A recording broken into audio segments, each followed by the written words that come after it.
Every day, something dramatic happens in the Caribbean that affects our lives. We'll give you the details. We'll give you the facts on Caribbean Perspective with Eddie Frederick. Here's Eddie Frederick. Welcome to Caribbean Perspective. So glad you can join us. The story that takes the lead in today's edition for Thursday, 17th October 2024, and brought to you in association with our friends at Antillean Group. As general elections are in the sights of Jamaicans, a senior JLP leader advised them to do the work if they want to secure a third term. Details after this important message. Believe in our strength, we'll stand by you.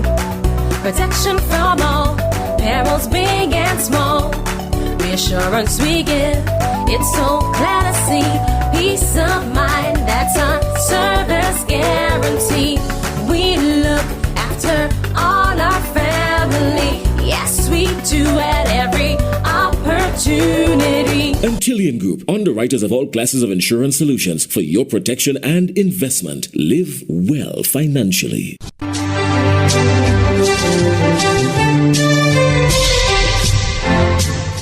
Welcome back. A senior member of the Jamaica Labour Party has advised the party faithfuls to hit the road as it prepares for the next general elections. Details in this report. Member of Parliament for West Portland, Darrell Vaz, says this is necessary if the party is to secure a third term. Speaking at a divisional meeting in Southwest St. Catherine Sunday night, Member of Parliament for West Portland, Darrell Vaz, emphasized that in the interest of the country, Prime Minister Andrew Holness must secure a third term. He highlighted some of the policies under Mr. Holness's stewardship over the last 8 years, which he argues that have transformed the country. We have been in government for 8 years. We have done well. We have 1 year. And this year, despite the amount of work that we have done to change the lives of the people, to change the economy, to do everything that we needed to do in the most harsh times, COVID, hurricane, all sorts of things. If you want the third term, as we have on the clocks, the only thing that you have left to do is clear your diary. Put a team who can go and run the government and go back on the road, which is where you went in 2016. He described as frightening the actions of the opposition People's National Party in wanting power. If this country ever make the mistake to give them back this country, you will not recognize this country in 2 years. In 2 years, they will reverse every gain that we have made in the last 8 years. And Mr. Vaz also reacted to news that attorney Isaac Buchanan of the People's National Party will challenge the Portland Eastern seat held by his wife, Anne-Marie Vaz. I have proven myself as a politician. I have proven myself as a strategist. And I have turned Portland, one seat that was 18 years, straight up PNP, and the other that was 30 years. And between my wife and myself, we have done the work. So who won't come? In the meantime, Mr. Vaz is urging his colleagues as well as party supporters not to get distracted. Don't get caught in the strategy that is being played. The strategy that is being played is a distraction. It is to take away from the good that we are doing and get us into petty argument about all sorts of things which mean nothing to the bigger picture. In a surprising twist amid rising concerns over public safety, a revelation from the Manchester Police shows that overall major crimes in the parish have dropped significantly, even as the murder rate has seen a troubling uptick. CVM's reporter Britannia Witter tells us more. Known for its cool temperature, Manchester is rapidly becoming a crime hotspot, with over 40 people killed in the parish since the start of the year, some in broad daylight. leaving residents and stakeholders to question whether the parish is changing for the worse. During a recent briefing with Prime Minister Andrew Holness, head of the Manchester Police, DSP Kerry Duncan, says despite the uptick, there's a 16% decrease in major crimes across the parish. Major crime categories, we're down by 16%. Major crime. What do you categorize as major crime? Murders, shootings, robberies, break-ins, larcenies, aggravated assault. So you're down? We're down generally. However, so we don't take any comfort in that, because it is my view that the most important thing in life is life itself. DSP Duncan attributed the rise in murders to interpersonal conflicts, mainly the infamous lottery scamming. These are persons who know each other. It's persons who are in the parish as far as Westmoreland and our neighbouring Trelawney, who engage in the illicit lottery scamming activities.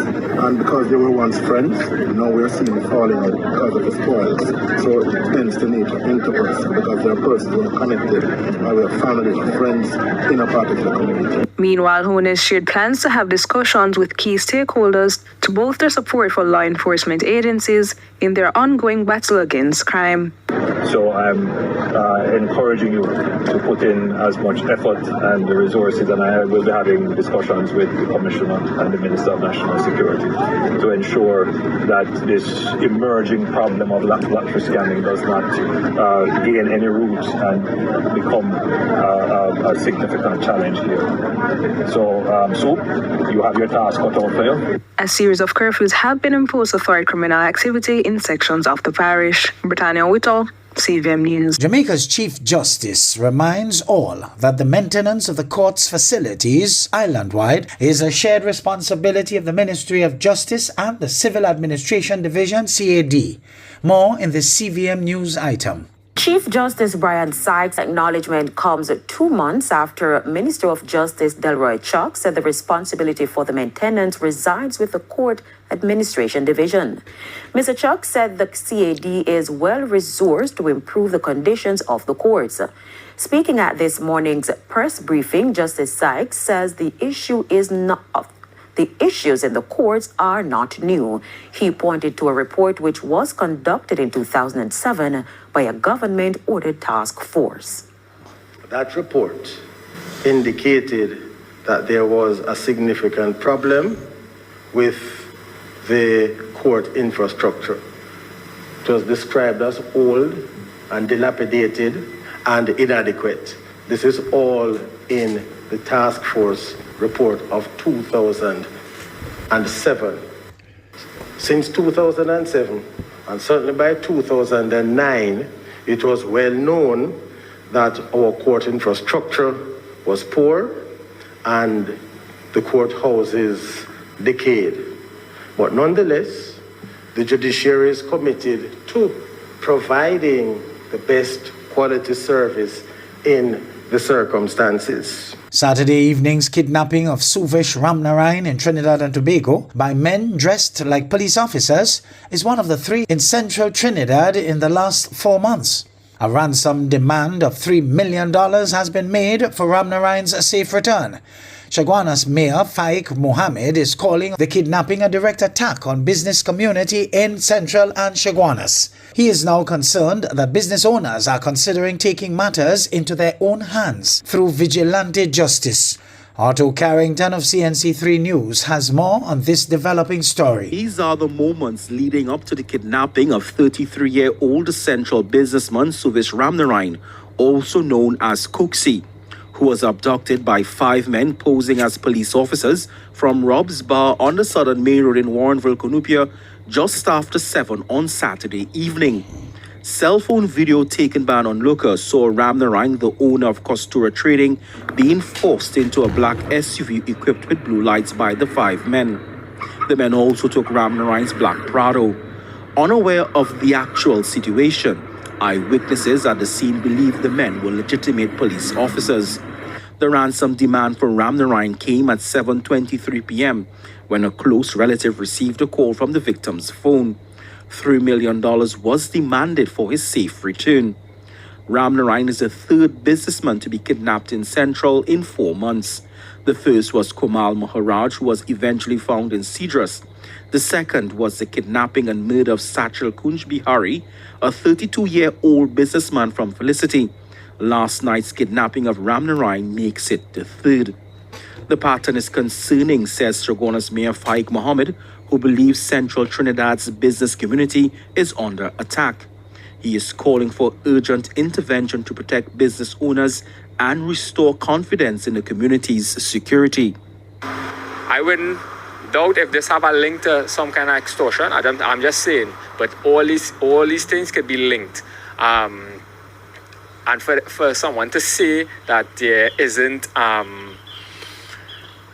any attack on essential businessmen, I don't think they have to be living on that rock, because for the past 4 or 5 years, there have been a serious attack on central businessmen. Ram Narayan's Toyota Prado SUV was found by police today along Monjulu Road, Chinchin Road in Cunupia. The Shogunas Mayor fears vigilante justice may be the next step. Because now you're not the people who supposed to be protecting you. If you call for help and police show up by your door, you thinking twice now. Hey, that's really help coming at my door, or who's at my door, right? This definitely, what we are seeing now, will spark vigilante justice. CNC3 reached out to the minister in the Ministry of National Security, Keith Scotland. Last month, he met with the Shogunas Chamber of Industry and Commerce, after which he vowed that a comprehensive crime plan would be implemented by December. However, attempts to contact him today for further an update went unanswered. Otto Carrington, CNC3 News. Director of Climate Change Advisory Unit in the Bahamas, Rochelle Newbold, announces a $500 million offering by the Inter-American Development Bank aimed at the private sector. More in this ZNS News item. There's money to go around, and lots of it, and all of it's for the private sector, particularly those businesses tackling climate-related changes.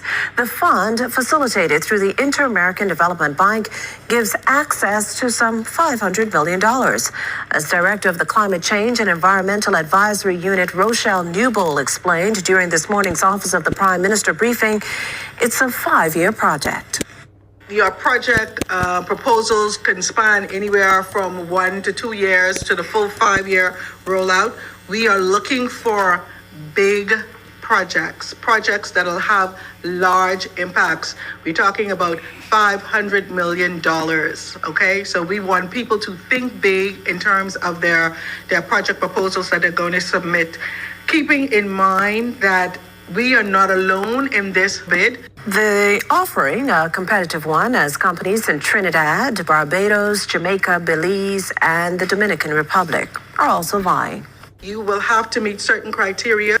We intend to host a virtual online consultative process the week of October 28th, and you would need to respond to let us know, to send you the invite by sending us an email at cceau@bahamas.gov.bs. Once we receive your email, you will receive an invite with the link to be able to participate in the virtual online consultative process.